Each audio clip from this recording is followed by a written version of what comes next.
बिस्मिल्लाहिर्रहमानिर्रहीम। Chapter unit 3 ऐं chapter number 1 जो पाण सेकेंड लेक्चर स्टार्ट कयूं था पिया।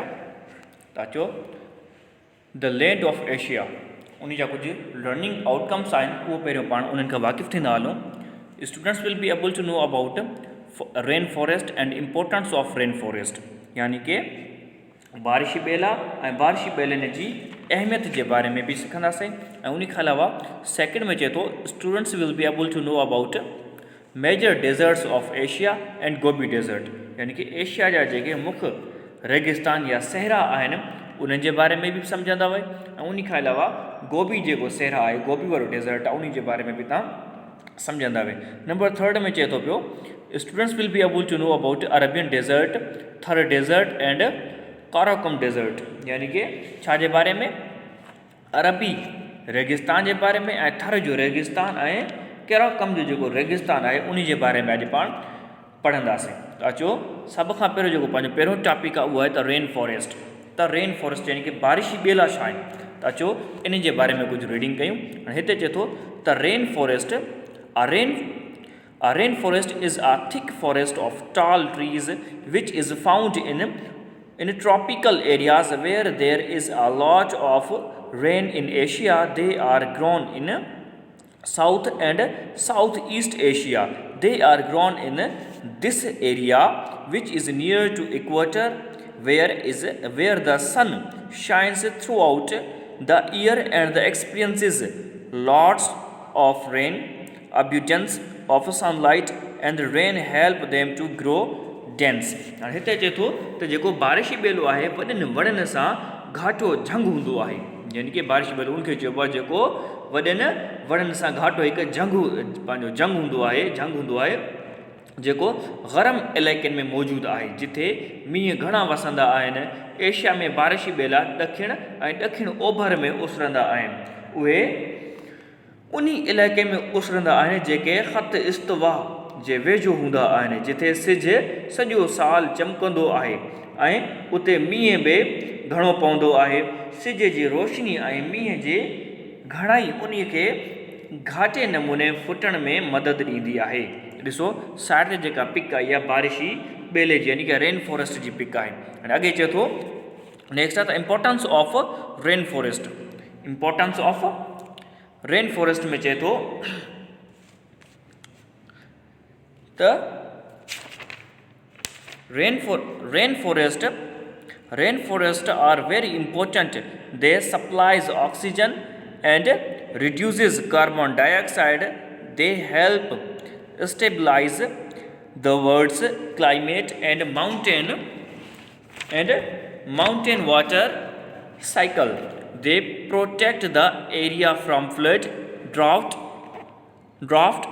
and erosion. There are a large number of species of plants and animals which are used for medicines and foods. हाणे हिते चए थो तिन खे बारिशी ॿेला घणा अहम हूंदा आहिनि। उहे ऑक्सीजन मुहैया कंदा आहिनि ऐं कार्बन डाइऑक्साइड खे घटाईंदा आहिनि। उहे दुनिया जी आब हवा खे जथादार बणाइण में मदद कंदा आहिनि ऐं पाणीअ जे चकर खे बरक़रार रखंदा आहिनि। उहे इलाइक़े खे ॿोॾि ॾुकार ऐं हापजण खां बचाईंदा रहनि था। इन में वॾी तादाद में ॿूटियुनि ऐं जानवरनि जा केतिरा ई क़िस्म हूंदा आहिनि जेके दवाउनि ऐं खुराक लाइ इस्तेमालु कबा आहिनि। हाणे उन जी कुझु हेठि साइड चए थो पियो rain forest are cut down everywhere.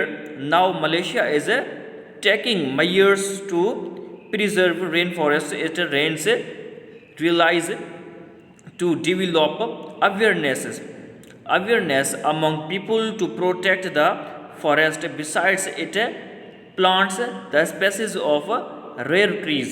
हिते चए थो बारिशी ॿेला जिथे किथे कटिया पिया वञनि, हाणे मलेशिया उन्हनि खे महफ़ूज़ बनाइण लाइ उपाउ वठी रही आहे। उहो माण्हुनि में ॿेले जी हिफ़ाज़त लाइ जागरता पैदा कनि था पिया, यानी कि जागरता पैदा कनि था पिया, जोश पैदा कनि था पिया। रेलियुनि जो बंदोबस्तु करे थो, तंहिं करे सवाइ नायाब वणनि जे क़िस्मनि खे वणकारी करे थो पियो। ठीकु आहे। हाणे साइड ते आहे त हिते चए थो डू यू नो, छा तव्हां ॼाणो था, अ process in which a fertile land is change into a desert is called deforestication. हाणे हिते चए थो उहो अमल जंहिं वसीले ज़रख़ेज़ ज़मीन सेरा ऐं तब्दील थी वेंदो आहे त उन्हीअ खे यानी कि सहराइजणु चइबो आहे, यानी कि उहो सेरा में बदिले वेंदो आहे ऐं रेगिस्तान में बदिले थो पियो। त अचो नेक्स्ट टॉपिक आहे the major deserts of Asia. Major deserts of Asia, Asia जा मुखिया रेगिस्तान या सहरा।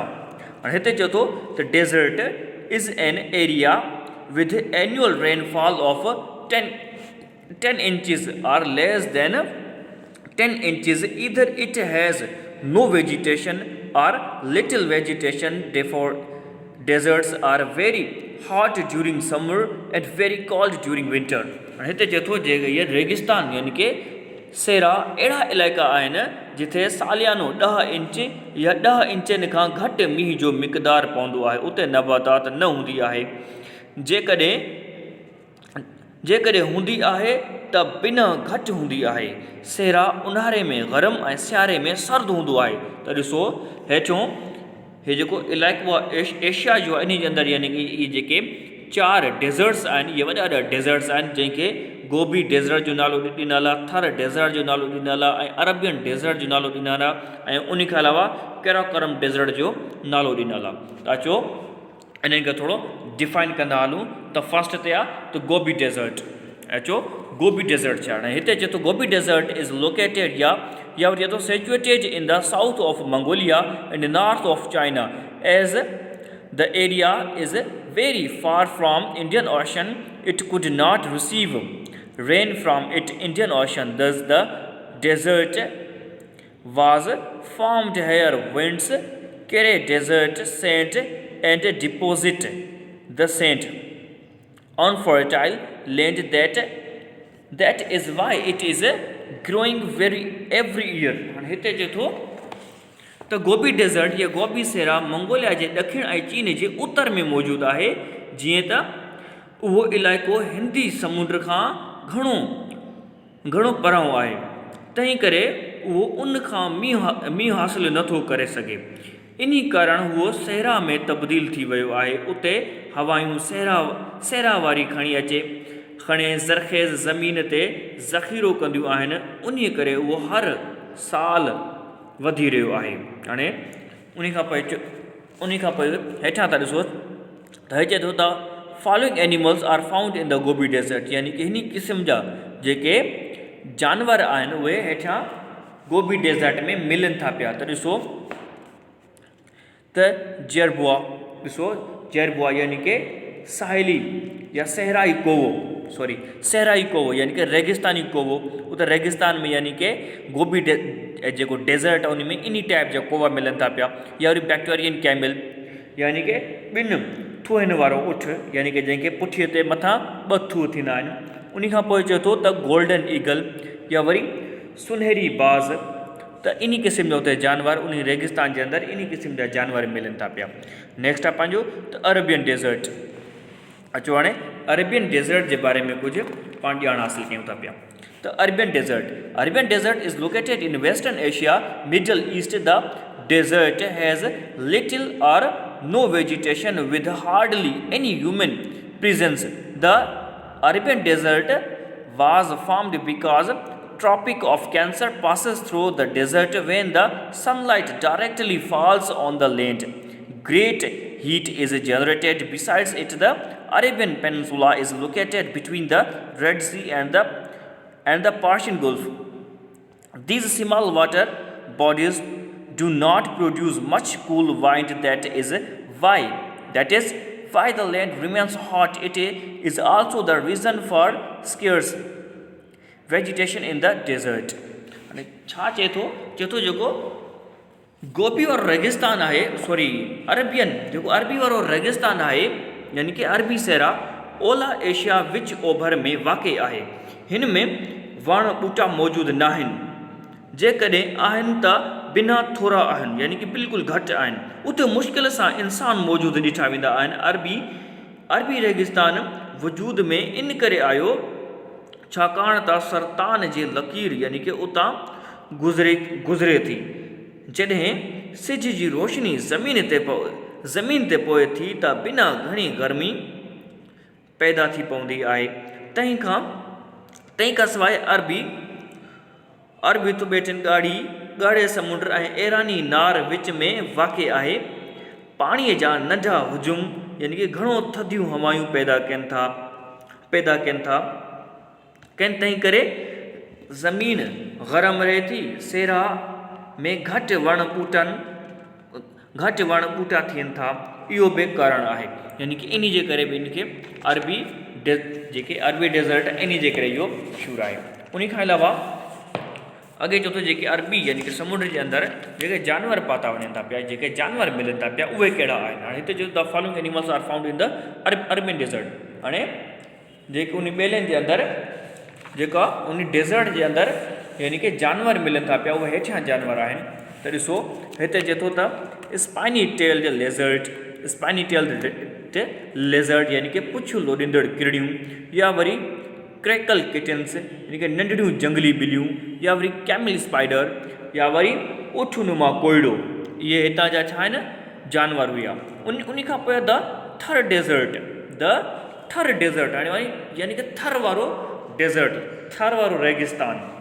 हाणे हिते चए थो the Thar desert is also known as the great Indian desert and it is situated lies in two countries, India and Pakistan. Its more than 2/3 part is located in India. From Rajasthan and Punjab in India, it extended its border into Pakistan in the province of Punjab and Sindh. It has been formed because monsoon that blows from Indian Ocean towards land bypass this area or does not enter into the area.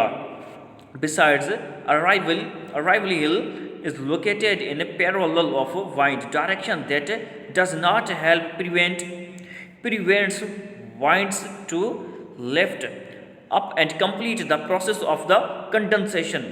It results in no or little rain.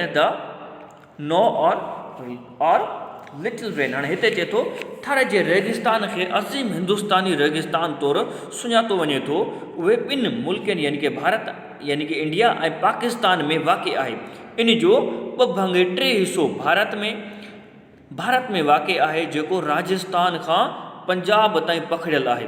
इहो पंहिंजूं हदूं वधाए पाकिस्तान जे सिंध ऐं पंजाब सूबे ताईं बि पहुचे थो पियो। इहो वजूद में आयो आहे छाकाणि त हिंदी सागर यानी कि जेको हिंदी समुंड आहे, हिंदी समुंड मझां 84 जूं हवायूं ज़मीन ॾांहुं घुलनि थियूं, पर हिन इलाइक़े खे पासो ॾेई गुज़रनि थियूं ऐं इलाइक़े में दाख़िल नथियूं थियनि।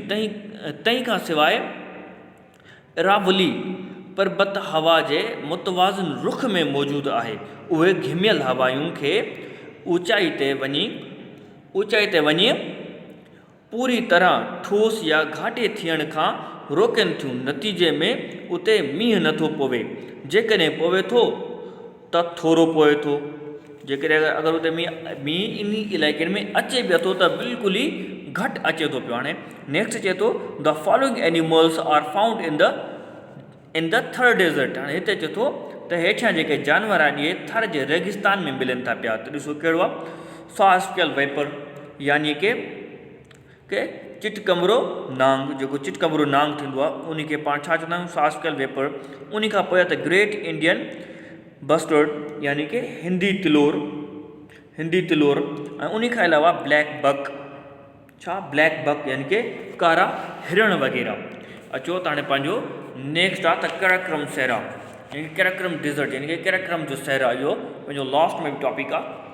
हाणे चए थो कैराक्रम means black sand and the desert is named by dark colored soil is found lies beneath the sandy desert. It is located east of the Caspian Sea in the Turkmenistan that is part of the Central Asia. It is a highly plain that is rich in minerals. The desert was formed when ancient cores root or mu diarrhea. Dried up and sand was deposited left beside the sediments in the nearby rivers Maghrib and Terzen have been deposited here. हिते चए थो त जेको कराक्रम जो जेको सेरा आहे, कराक्रम जी माना कारी वारी, कराक्रम माना कारी वारी आहे ऐं सेरा ते इहो इन मिटीअ जे करे पियो आहे जेका सेरा जी वारीअ जे मथां मिली आहे। इहो विच एशिया जे मर्कज़ी हिसे यानी कि तुर्कमानिस्तान ऐं कैस्पियन समुंड जे ओभर में आहे। इहो हिकु टापरू मैदान आहे जेको मादनियात सां मालामाल आहे। इहो सेरा तॾहिं पैदा थियो हो जॾहिं अमूर दरिया ऐं ओलिए वेकिरे सुकी विया हुआ। हू ऐं वारी ज़ख़ीरे जी सूरत में रहिजी वई। वेझनि नदियुनि यानी कि मरग़ाब ऐं तेज़ीन जा तरा या वरी थलचट बि उते ई पूरियल आहिनि। त ॾिसो त इहो जेको तव्हांखे पिक नज़र अचे थी पई इहा छाजी आहे त कराक्रम डेज़र्ट यानी कि जेको कारी वारी वारो रेगिस्तान आहे उन जो इहा पिक आहे। उन खां अलावा अॻे चए थो पियो the following animals are found in the third deserts. हाणे हिते चए थो यानी कि उन खां अलावा इन क़िस्म जा बि जेके जानवर आहिनि उहे बि हिते मिलनि था पिया। त ॾिसो कहिड़ा कहिड़ा यानी कि जानवर मिलनि था पिया यानी कि कराक्रम डेज़र्ट में हिते त काराकुल शीप यानी कि काराकुल वारा रिढ ऐं उन खां अलावा चए थो स्पाइडर ऐं उन खां अलावा यानी कि कोयड़ो वग़ैरह मिले थो पियो या वरी गोएट्रेड गेज़ल यानी कि कारे पुछ वारा हिरण। त ॾिसो वारो अॼु जा पंहिंजो इहो कुझु यानी कि लेक्चर्स जा कुझु टॉपिक्स हुआ जेका पाण पढ़ियासीं। त उमेदु हूंदी तव्हांखे इहो कुझु टॉपिक्स सम्झ में आया हूंदा। फ़िलहालु इन इजाज़त ऐं इंशाअल्लाह ताला ॿिया लेक्चर्स तव्हांखे जल्दी मिलंदा। Thank U.